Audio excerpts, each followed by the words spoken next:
आप देख रहे हैं यूवी केमिस्ट्री।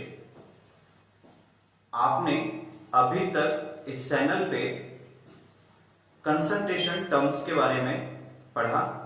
आज हम आपको एनसीईआरटी में जो कंसंट्रेशन टर्म्स दिए गए हैं उसका लास्ट टर्म बताने जा रहा हूं, जो कि है मोलैलिटी।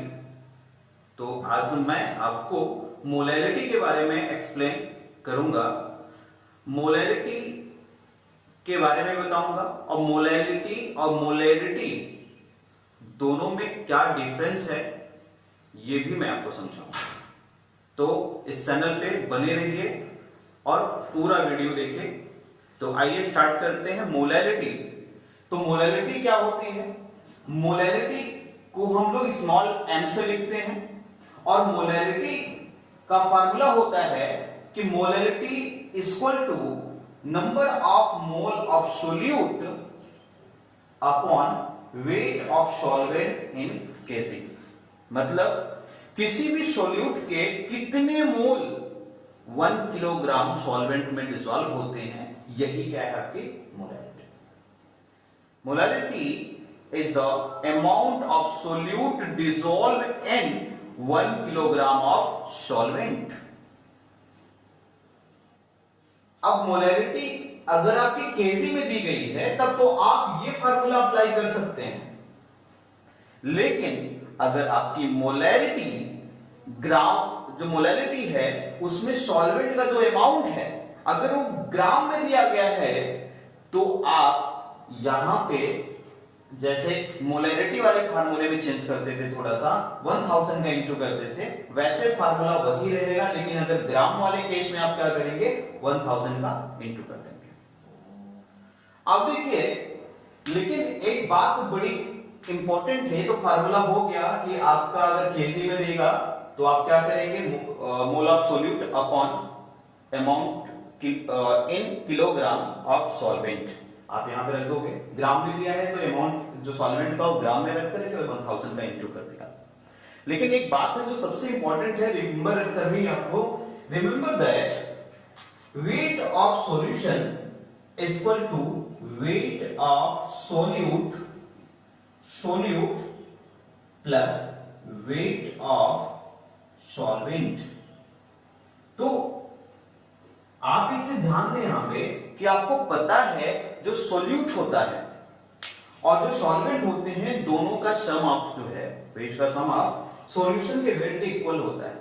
तो आपको यहां याद रखना चाहिए कि इस टर्म में जो मोलैलिटी जो टर्म है आपका, इस टर्म में हम लोग सॉल्यूशंस का वेट नहीं रखते हैं, सॉल्यूशंस का अमाउंट नहीं लिखा जाता, बल्कि इस सॉल्वेंट का अमाउंट लिखा जाता है। तो यानी कि अगर क्वेश्चन में सॉल्यूशन का वेट देगा तो आपको करना क्या होगा, वेट ऑफ सॉल्यूशन को सब्ट्रैक्ट कर दोगे by the wait of solute, तो आपका निकल जाएगा वेट ऑफ सॉल्वेंट। तो ये कैलकुलेशन करके ही यहां पे आप वैल्यू ऑफ पुट करोगे। अब सेम जो आपको फार्मूला बताया इसी से बहुत क्लोज रिलेटिव मैं एग्जांपल आपको समझाता हूं। एग्जांपल देखिए, एग्जांपल है, एग्जांपल में कह रहा है कि मोलैलिटी फाइंड करिए। मोलैलिटी फाइंड करने के लिए बोल रहा है आपसे कब, जब 30% ऑफ NaOH सॉल्यूशन दिया गया हो। मतलब आपको 30% सोडियम हाइड्रोक्साइड का सॉल्यूशन गिवन है और आपसे बोल रहा है इसकी मोलैलिटी मुझे बताइए। तो बेटा मैं आपको पहले भी बता चुका हूं कि अगर सॉल्यूशन परसेंटेज टर्म में दिया हो तो आप हमेशा क्या करते हैं 100 ग्राम या 100 ml मान करके क्वेश्चन को सॉल्व करते हैं सॉल्यूशंस को। तो अब यहां पे हम क्या करेंगे, हम ये इसका मतलब हो गया 30% NaOH सॉल्यूशंस का मतलब हो गया कि 30 ग्राम NaOH डिसॉल्व है किसमें 100 ग्राम सॉल्यूशन में। ये कंसेप्ट निकल के आ रहा है आपका कि 30 ग्राम सोडियम हाइड्रोक्साइड 100 ग्राम सॉल्यूशन में डिसॉल्व है।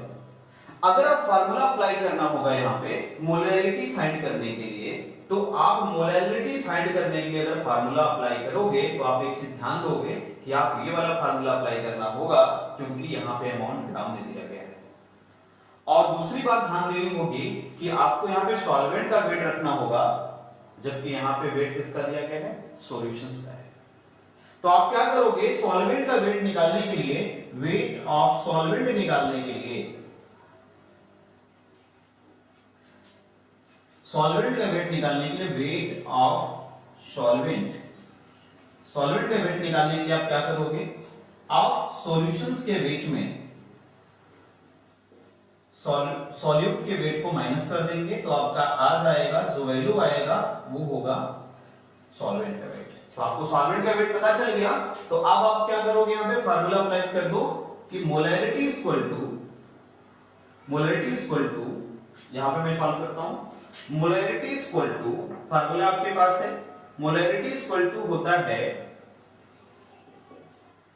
Mole of solute. अब सॉल्यूट के मोल्स कैसे निकलेंगे, तो सॉल्यूट का मोल आप निकाल लो, यहां पे सॉल्यूट का मोल निकालेंगे आप कैसे, सोडियम हाइड्रोक्साइड का मोलर मास और जो है गिवन मास रख लो 30, मोल इक्वल टू हो जाएगा 30 और अपॉन हो जाएगा molar mass of sodium hydroxide. तो इसका देखिए 23 होता है, प्लस इसका ऑक्सीजन का 16 हो गया, हाइड्रोजन का 1 हो गया, तो ये हो गया आपका 40 इक्वल टू 40 आ गया। यहाँ पे रखेंगे हम लोग 40, इसको सॉल्व कर देंगे, ये आ जाएगा आपका 15/20। तो ये और सिंपल करेंगे तो ये आ जाएगा 5 3 जा 15, 5 4 जा 20, 3/4 आ जाएगा। तो ये आपके नंबर्स ऑफ मोल आ गए यहाँ पे। तो यहाँ पे आप क्या कर सकते हैं, नंबर ऑफ मोल रख लीजिए, नंबर ऑफ मोल कितने आ रहे हैं, 3/4 आ गए आपके नंबर ऑफ मोल। अब क्या करेंगे, सॉल्यूट के मोल्स पता चल गए आपको। अब क्या कर देंगे, यहाँ पे आपको रखना है into 1000 upon weight of solvent, wait of solvent कितना है 70 ग्राम। तो ये वैल्यू यहां पे आप पुट कर देंगे। तो आप ओवरऑल इसको लिख सकते हैं इस प्रकार से। तो इसे आप सॉल्व करेंगे तो ये आपका कट जाएगा, यहां पे बचेगा आपका 300 अपॉन 28। तो आप इसको सॉल्व कर लीजिए, आपकी मोलैरिटी फाइंड हो जाएगी। तो आपको मैंने बताया कि मोलैरिटी जब भी निकालें आप, तो मोलैरिटी निकालने के लिए आप ध्यान देना होगा दो बातों का। पहली चीज कि मोलैरिटी जो होती है, मोलैरिटी जो होता है आपका, वो किलोग्राम में लिखा जाता है। और दूसरी बात, जो मोलैरिटी निकाली जाती है वो हमेशा सॉल्वेंट के लिए निकाली जाती है। सॉल्वेंट, किसी सॉल्वेंट में कितना सॉल्यूट डिसॉल्व है, इसके लिए निकाली जाती है। ये दो बातें आप दिमाग में सेट रखिए। अब देखिए आपका ये जो क्वेश्चन थे, एग्जांपल थे, इससे आपको क्लियर हो जाएंगे। और भी जो क्वेश्चंस आपके मोलैलिटी से रिलेटेड आपके एनसीईआरटी बुक में दिए गए हैं उसको सॉल्व करिए। और जिस क्वेश्चन में डाउट है आप कमेंट करिए, कमेंट में लिख के दीजिए, मैं उस क्वेश्चन को का वीडियो लेकर के आऊंगा और आपको समझाऊंगा। और एक बात कि मैं यहाँ पे एनसीईआरटी को फॉलो करते हुए आपको पढ़ा रहा हूं, तो इसलिए एनसीईआरटी के अकॉर्डिंग कंसंट्रेशन टर्म ओवर हो जाते हैं। लेकिन अगर आप कुछ और कंसंट्रेशन टर्म है, जैसे नॉर्मेलिटी है, नॉर्मेलिटी के बारे में जानना चाहते हैं, या सॉल्यूशंस का जो डाइल्यूशन का फार्मूला होता है, अगर आप उसके बारे में जानना चाहते हैं तो आप मुझे कमेंट करके लिखें। अगर आप ज्यादा से ज्यादा लोगों के व्यू आएंगे तो मैं इस पर भी एक वीडियो बनाऊंगा। Thank you.